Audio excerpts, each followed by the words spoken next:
pimping grease sa airport dahil pupunta po kami ng New Zealand. So ngayon kasama ang buong barangay. Pupunta ng New Zealand. So kita-kits tayo dyan. Ito, on the way na kami. God bless mga kapsat. Kasama si baby. Oh my, sana mag-behave.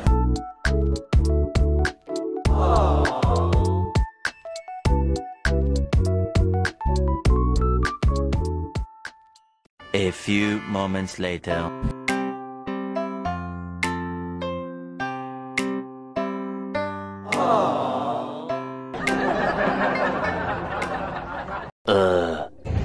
Sydney Airport. So here guys, this is what we're feeding Luke kasi para easy na lang here at the airport. Mabilisan.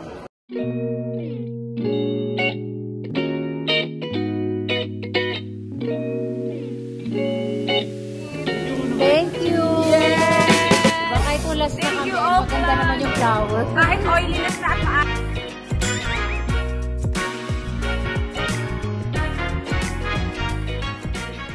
Okay, we have arrived. We are now here at Auckland. Napatulog. Medyo, nakikita nyo naman, pulas na, pero okay lang. Happy naman, new memories. Sarap din ang weather. Buti na lang medyo malamig. See you guys later.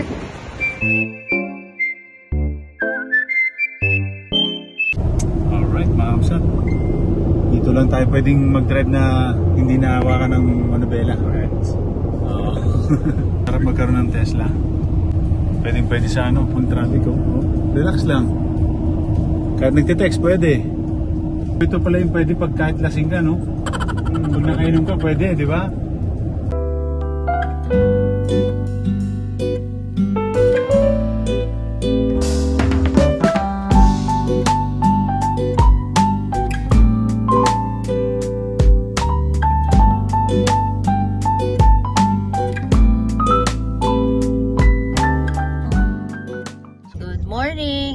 On our way to Tauranga. Sila Mark and sila Jack nandun sa kabilang car. This is Baby Lou. Ate Kila's beside me pero ayaw niya magpakita.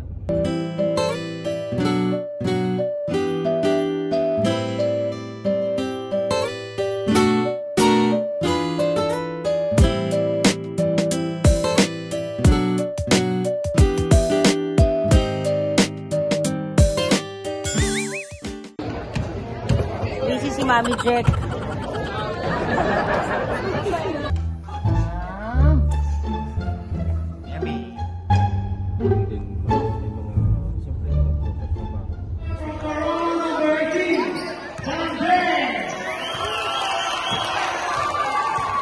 While the daddies are playing.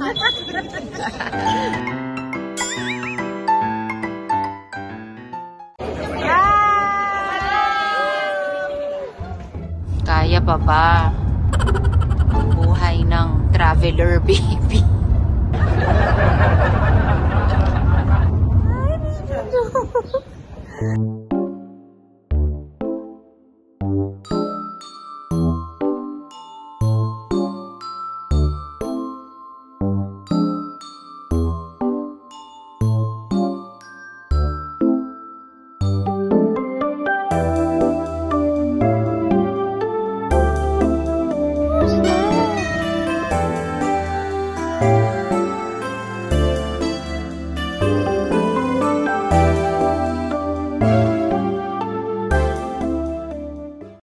Welcome to the farm.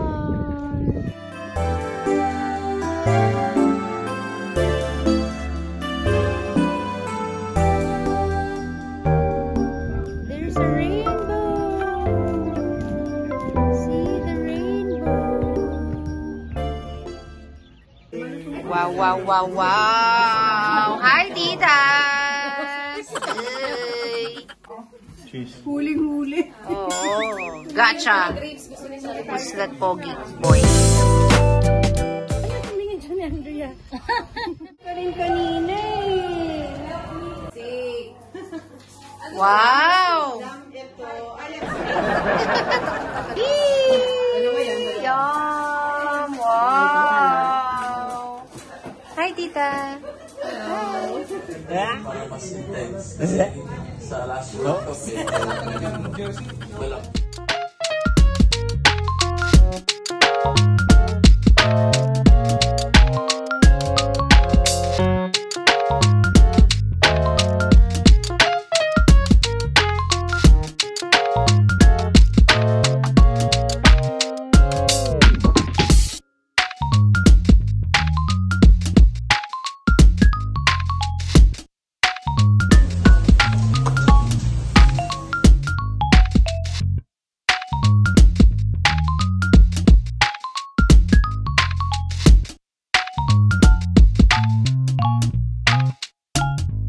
Hello from Sky Tower. You're in Auckland. Go, Papa Ping! You can do it!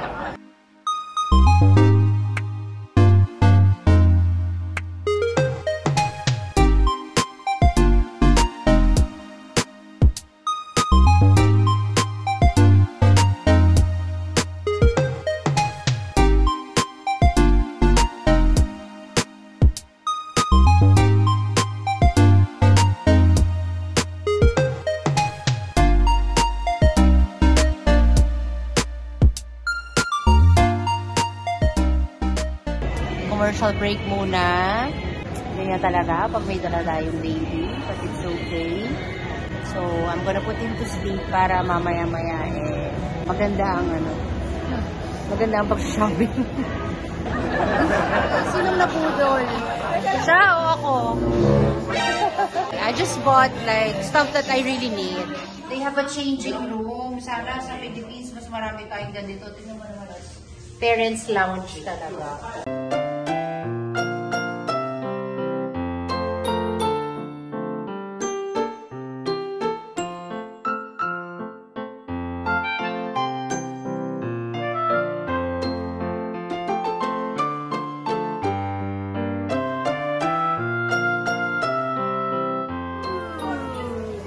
Who's your favorite?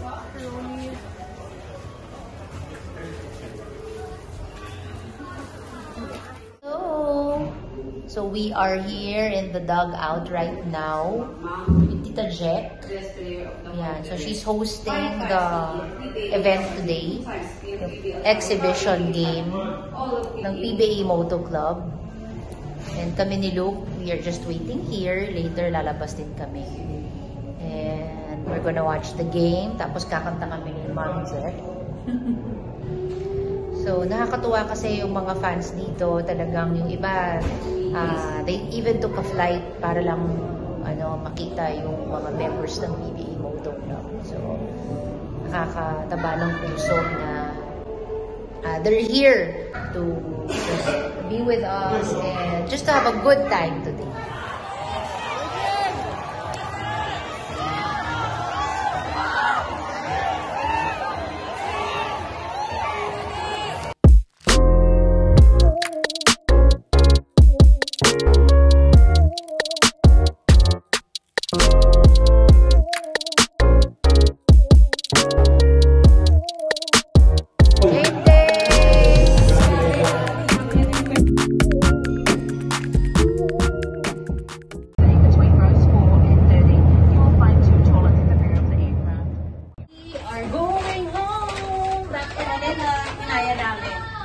Almost 2 weeks, but worth it ang adventure. Okay, nandito na po kami. We are now in the Philippines. Hi, Kayla. Medyo wasak na. Haggard na ang itsura. But okay lang. Okay. Enjoy naman ang aming New Zealand experience with our baby. Sabi nga ni Kayla, it takes a village. Talaga, tulong-tulong. Diba? Survive. Dito na sa Manila. Huh? Thank you, Daddy Mark, for helping me Yes, for of 8 course. straight hours. Yes, of course. Wala, hindi. Ako lang. Si Kayla. Ikaw lang mag-isa. Si Kayla lang, sila lang. Okay lang. Nag-cooperate si Luke. Thank you. Kahit medyo hulas na po. Alright, thank you New Zealand. Thank Salamat. you. Alright, so yeah, mga precious moments namin or snippets ng trip namin sa New Zealand. Again, like as I've mentioned, we went there kasi may exhibition game sila Mark. Of course, PBA Moto Club. And we're very blessed na napasama kami ng family. And again, thank you to all our organizers and our sponsors sa New Zealand, ng aming New Zealand family. Okay, so here naman are my tips. Inisip namin mabuti ito ni Mark. Tips when traveling with a baby.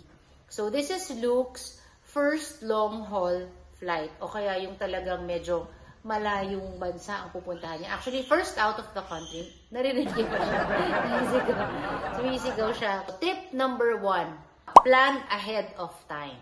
So, buti na lang we were able to plan this trip like months ago. So, yung pinili namin na flight, gabi. So, alam namin that most of the time, Luke will be asleep. So, ang ginawa namin, we made sure na gising siya sa airport para pagdating sa airplane, he will be able to sleep. And then, we already packed, siguro mga a few days before pa lang, ready na yung maleta niya. Pag magta-travel ka with the baby, sabi nila, bit-bit mo yung buong bahay. Ganun talaga. Ang kulit. Mas maganda kasi pag nakaplan tayo ahead of time, 'di ba? Kung may nakalimutan, hindi yung on that day, dun mo palang gagawin. At least you have a few more days kapag may mga something na hindi mo na isama sa maleta mo. So number 2, na for me talagang nakatulong, dress up in comfy outfits. O kaya make sure comfortable ang clothes nyo, mo and ni baby. Gusto natin mag-post sa social media. We want medyo fashionista yung itsura natin. Gusto mo maganda yung OOTD mo. But ito naman personal opinion ko lang. Nung time na yun, hindi ko na masyadong inisip yun. I just wanted to have peace of mind. I'm traveling with a baby for the first time and also my 2 kids. First trip namin to since the pandemic. So parang nanibago kami. So sabi ko dapat komportable yung outfit ko. I made sure na yung sinuot ko, easy access for breastfeeding. Tapos at the same time, malambot yung tela. And then, if malamigan ako, okay din siya kasi long sleeves. I can roll up the sleeves pag nainitan ako. Same with baby. I made sure na comfy yung outfit niya. Actually, ang pinasuot ko sa kanya, frog suit. Kasi kung may medyasan ko pa siya, what if mawala, matanggal, mahulog pa? Just bring an extra jacket na lang. O kaya yung pwedeng tanggalin just in case mainitan siya. Next, invest in a good diaper bag. For me, nakatulong yun kasi I made sure yung diaper bag has a lot of compartments. The video, I'm using a diaper bag from Bebe Chic. You can find them on IG. Natuwa ako kasi maraming compartments yung bag. Insulated din siya. Meron na rin siyang changing mat. So, yung important sa akin. And then backpack. Tapos, I just wore a belt bag para hands-free ako. Hirap talaga eh kung mag-isip pa kayo ng mga cute na mga mamahaling bags ninyo. Una, baka matapunan ng gatas, matapunan ng pagkain. So, save it for another special occasion, not when traveling. Next, bring a light stroller. Consider nyo yung mga stroller options nyo. Yung sa amin, we are using the Yoyo Baby Zen. Kasi pwede siya sa overhead compartment ng eroplano. But I think marami ng mga brands na naglabasan ngayon. Parang new baby rin to eh. Kasi ilang years yung sinundan, di ba? More than 10 years. So, ang dami ng mga options ngayon. And then also consider using a baby carrier. What we used is baby carrier from Bear. Magaan siya and then foldable. Baby carrier is a good option if your stroller is checked in. Kapag hindi pwede yung stroller nyo sa overhead bins or compartment ng airplane, better to get a baby carrier kasi you want your hands-free. Kasi when you're getting the passport and also the other hand carry baggage, ayaw mo naman na nangawit ka na because of carrying the baby. And then next, make sure to schedule a checkup or update your pediatrician before leaving. Why? Check mo yung immunization records ng baby mo. Kompleto na ba yung mga bakuna niya? Syempre, wag naman sana. We are going out of the country. Di natin alam if yung mapuntahan nyo may mga kung ano-anong sakit or virus. You just want to make sure. So, check your immunization records and make sure also that your baby is fit to travel. That's why I visited our pedia. Shout out to Dr. Fitz Santos. Kasi, they will also give you yung prescription just in case magkasipon yung baby mo, magkalagnat. I mean, what are the medicines that you need to buy or you need to pack for your first aid kit? Alam nga naman, pupunta ka pa ng pedia doon, at least may reseta na yung doctor mo, just in case. Wag naman sana, just in case your baby gets sick. Kasama na din dyan yung your pedia will tell you what to pack for your first aid kit for your baby. Allergies, lagnat, wound, sugat, rash cream. Si Luke medyo nag-rash kasi nagpaiba-iba kami ng weather. Sometimes, lumalabas yung mga eczema kasi pag too dry or too cold. Next, magdala ng madaming diapers. Okay? Ito ang medyo pagkakamali ko. Konti lang yung nadala ko sa check-in luggage namin. Kasi inisip ko, malapit naman kami. Pwede naman bumili anytime. Nawala sa isip ko that we are traveling with a group. So, meaning, may days na hindi kami free to buy whatever we want. So, mas maganda pala na marami na akong pinak sa bag. But then, if free naman yung time you're not traveling with a group, okay lang. Just make sure that your hotel or kung saan kayo nakatira has grocery na malapit sa inyo. So, bisaya niya sa akin si Mark. Bring diapers, a lot of diapers also sa baby bag, diaper bag. Ilan yung dinala natin? 6. 5 to 6 diapers. You want to make sure. Kasi like si Luke, medyo nanibago siya ha. So, poop siya ng poop. I think nanibago din siya sa water, sa weather. And then, extra sets of clothes. So, hindi extra set. Sinabi ko, extra sets. So, kami, we brought 2 sets. So, may jogging pants, long sleeves, and then jacket. And then, bibs. We brought a lot of bibs. I think I had like 2 extra ones. Kasi long haul flight. May connecting flight pa kami. Another 3 hours. Don't forget also your waiting time sa airport ha. Yung layover ninyo. Sometimes, kasi the bib actually saves you from changing the top eh. Kasi like si Luke was teething already nung nagbiyahe kami. So, important din na may dala kaming bibs. Prepare your baby bottles. If you are breastfeeding at naglalatch si baby, walang problema. Just bring all yung mga breastfeeding cover nyo and stuff. If you are exclusively pumping, don't forget also to pack your breastfeeding essentials, yung mga pump parts and all that. If you're breastfeeding, good. Madali na lang, latch na lang. Now, if you're bottle feeding or formula feeding, I am already mixed feeding right now. So, naglalatch yung Luke breast and nakabottle din siya. I had baby bottles na may tubig na po sa loob. I don't know the rules sa ibang countries, pero here, they don't allow you na magdadala ka ng malaking bottle of water with distilled water inside. So, what we did was we poured yung water inside the baby bottles already. So, medyo naka-prepare na siya. And then, don't forget, this is what I did. I made sure na to breastfeed Luke during takeoff and landing just to ease yung pressure sa ears niya. Thankfully, nag-work. Pack your baby food. Kasi we don't know eh. Sometimes sa airplane, they serve spicy pala yung food. Masyadong maalat. What we did was we brought na lang yung mga pureed foods or mashed foods na nasa pack na. Tapos it comes with a spoon. So, meron kami mga dinala na pre-packed foods na may na-attach na spoon. So, dip mo lang yung spoon sa hot water and you're good to go. Lastly, don't panic, just pray. Ako, a few days before pa lang, weeks before even the trip, I kept praying and praying to God. God, give us a smooth flight. Maging okay siya sa flight. Di po siya magkasakit, Lord. Eh, kung umiyak naman, okay lang. Baby yun eh. Siyempre, ayaw rin natin makadistorbo sa ibang mga tao. So, I really prayed. And then, talagang thankfully, God gave me the strength, mentally and physically. Kasi hindi po madali. Dahil siyempre, si Mark, he also had his schedule. Dahil marami rin silang mga meet and greet and mga activities. So, there were really times hindi niya matulungan. Thankfully, I have Kuya Mick. Si Kuya Mick kasi medyo kasama ni Mark. But Ate Kayla really helped me a lot also. And siyempre, yung ating New Zealand family, tinulungan din talaga nila ako. Si Mommy Jack na mag-alaga kay Baby Luke. Na-realize ko talaga sa trip na to. I know that my baby will not remember the trip. Siyempre, nandiyan naman ang mga pictures, but I will. I will forever treasure the moments that I had with my children. Yung precious moments, yung time na nagsama-sama kami, the good, the bad, yung mga minsan nagkakainitan na kayo ng ulo dahil nasa stress kayo, dahil wala kayong tulog. Pero sama-sama din kayo na magsasaya kapag may mga bagay din kayo na na-achieve o napuntahan together. So, Don't hesitate if you want to travel with your baby. Doesn't matter if he will remember or not. What's important is what you will remember. Diba? Importante na masaya kayo ng family ninyo. And pray. That's really what I did, and I believe na nag-work. So I hope that the tips that I've shared with you will be useful sa inyo. Comment down below if there are other tips na gusto nyo rin i-share or other topics na gusto nyo i-discuss natin sa next vlog. So thank you for watching and see you guys next time. Bye!